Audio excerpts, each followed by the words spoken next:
So he met the girl some years ago when the girl was very hungry. In short, the day he started taking care of this girl was when the girl trekked for like 3 hours to go and borrow 1,000 naira to cook beans and eat.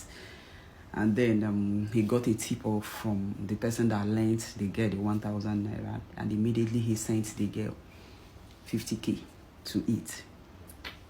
And since then, he was paying school fees, he was doing everything, and they eventually got married.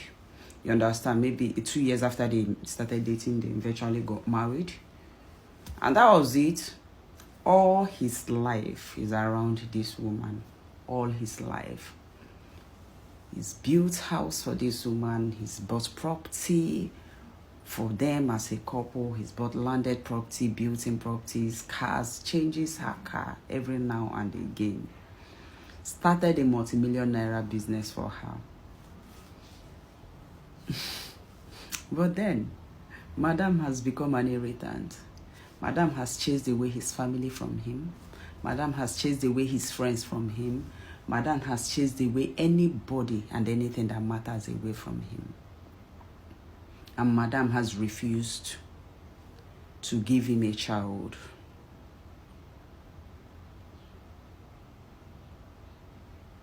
And 5 years after their marriage, Madam just called to say, let's relocate abroad.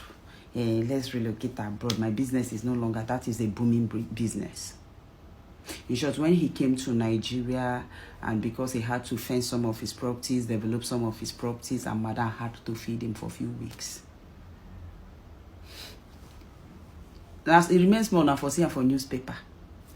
Mrs. This is not feeding the husband. He became a house help. Madam will send him to go and clean the house, clean the car, do this one, do this one. And then Madam now came up some weeks back with them. I now want to relocate abroad. Baby, can we move abroad? Baby, can we move abroad?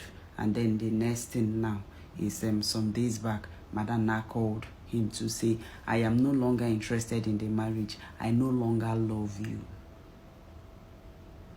Because she has accumulated enough. And let me tell you guys, don't ever follow me and be among those that are crying. If my marriage breaks, they will laugh at me. Because when your marriage breaks, you're going to be happier than most people. Happier than most people that are staying married. Marriage is good, marriage is beautiful, but marriage is more beautiful when you are happy in it. Don't let anybody bully